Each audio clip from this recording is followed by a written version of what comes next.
2025-এর mega auction থেকে একটা জিনিস খুব স্পষ্ট হয়ে গেল যে আইপিএল এর অকশন প্রেডিক্ট করা যায় না। बिल्कुल रिस्क नहीं लेने का। গত এক মাস ধরে অকশনে যা প্রেডিকশন সবাই করেছিল সবটাই জাস্ট ধুয়ে গেল। সেটা পন্থের পাঞ্জাব যাওয়াই হোক আর শ্রেয়াসের দিল্লি যাওয়া। এই অকশনে সবাই ভেবেছিল কলকাতা হয়তো রাহুল, বাটলার বা মিচেল স্টার্কের কাউর পিছনে যাবে, কিন্তু কেকেআর ম্যানেজমেন্টের ছিল আলাদাই প্ল্যান। যদি সবচেয়ে বড় কথা, 2 দিনের অকশনের পরও আমরা এখনও বুঝতে পারছি না আমাদের অধিনায়ক কে হবে। ভেবেছিলাম অ্যাটলিস্ট আমাদের পুরনো প্লেয়ার কাম অধিনায়ক নীতিশ রানার পিছনে আমরা যাব, বাট আমরা তো তার জন্য বিডি করলাম না। উল্টে আজ যা দেখলাম তা সত্যি খুব খারাপ।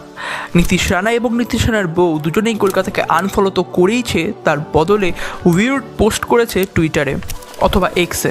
আর 4,40,00,000 2025-এ আইপিএলে নীতিশ রানাকে দেখতে হবে রাজস্থানের হয়ে খেলতে।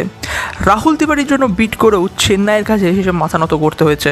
সে যাই হোক, তোমরা বলো তোমরা কাকে চাইছিলে কলকাতার জন্য, আর এসো দেখা যাক কলকাতা কাকে কাকে নিল 2025-এর আইপিএলের জন্য। প্রথম যে প্লেয়ারটা কলকাতা টার্গেট করেছিল অকশন থেকে সেটা নান আদার দ্যান ভেঙ্কটেশ আইয়ার।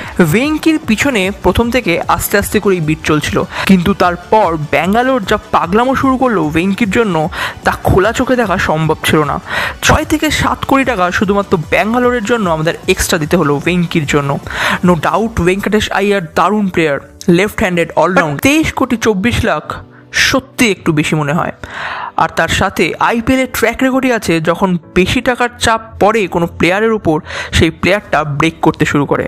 সবাই তো আর মিচেল স্টার্ক হয় না যে প্রথম 3 ম্যাচের ট্রোল ফেস করেও কামব্যাক করবে। তো লেটস সি ইডেন গার্ডেনে ভেঙ্কি কতটা নিজেকে জাস্টিফাই করে। নেক্সট যে প্লেয়ারটা আমরা নিয়েছি তা হলো South African fast bowler Anrich নকিয়া। 2024-এর আগে নকিয়া কিন্তু দারুণ ফর্মে ছিল, দিল্লি ক্যাপিটালসের হয়ে অলওয়েজ লিডিং উইকেট টেকার ছিল।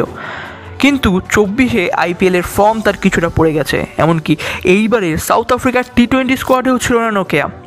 বাট 6 থেকে 7 কোটি নোকিয়ার জন্য নট আ ব্যাড অপশন। যদিও তার ব্যাকআপ হিসেবে নিয়েছি আমরা স্পেন্সার জনসনকে, তাও মাত্র 3,80,00,000। যদি কেউ স্পেন্সিকে না জেনে থাকো তবে বলে দিচ্ছি, স্পেন্সি কিন্তু এই ইয়ারে দারুণ ফর্মে আছে। অস্ট্রেলিয়ার পাকিস্তানের বিরুদ্ধে 3 ম্যাচে 8টা উইকেট পেয়েছে। আগের বছর গুজরাতের সাথে ছিল স্পেন্সি, কিন্তু এই বছর আমরা দেখতে পাবো তাকে কেকেআর ক্যাম্পে।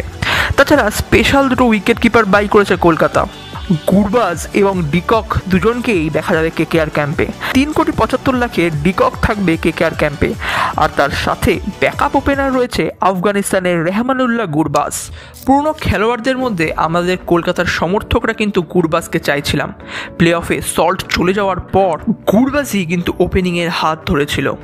কলকাতা মোটামুটি নিজেদের পুরনো প্লেয়ারকেই স্কোয়াডে নিয়ে এসছে, আর সেটারই সূত্র ধরে আমরা বেস্ট প্রাইসে নিয়েছি মনীষ পান্ডে এবং আজিঙ্ক্য রাহানেকে।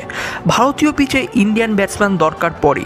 ইয়ং প্লেয়ার অঙ্কুশ রঘুবংশীর সাথে এক্সপিরিয়েন্স রাহানে বা পান্ডে মন্দ নয়, কিন্তু ভয় লাগে শুভমান গিলের মতো রঘুবংশীকেও না কলকাতা তৈরি করে ছেড়ে দেয়। মেগা অকশনে 3 কোটিতে রঘুবংশীকে কিনেছে কলকাতা। ছাড়া প্রথম দিনে বৈভবকেও আমরা অ্যাড করে নিয়েছিলাম স্কোয়াডে। দ্বিতীয় দিনে মনীষ পান্ডের সাথে আরেকজন ওয়েস্ট ইন্ডিজের পাওয়ার হিটার আর খুব সম্ভবত রাসেলের ব্যাকআপ রোভান পাওয়েলকেও কলকাতা অ্যাড করেছে 1,50,00,000-এ। কিন্তু আপনাদের কি মত? আমাদের কি স্যাম কারান বা গ্লেন ফিলিপসের পিছনে যাওয়া উচিত ছিল? কমেন্ট করে জানান। আমার মতে মনে হয় অ্যাটলিস্ট গ্লেন ফিলিপসের কাছে কলকাতা যেতে পারতো, কারণ গ্লেন ফিলিপস 3টেই কাজ করতে পারে। উইকেট কিপারের সাথে বোলিংও করে, আবার হার্ড হিটিংও করে। ফিল্ডিং তো ছেড়েই দিলাম। এছাড়া সবার শেষে ব্র্যাভোর রেফারেন্স মেনে মঈন আলীকেও অ্যাড করেছে কেকেআর ক্যাম্পে। এই ছিল মোটামুটি মেন কিছু প্লেয়ার কলকাতা নাইট রাইডার্সের জন্য। আপনারা বলুন, আপনারা কোন প্লেয়ারটাকে পেয়ে সবচেয়ে বেশি খুশি হয়েছেন আর কোন প্লেয়ারটাকে না পেয়ে সবচেয়ে বেশি দুঃখী হয়েছেন?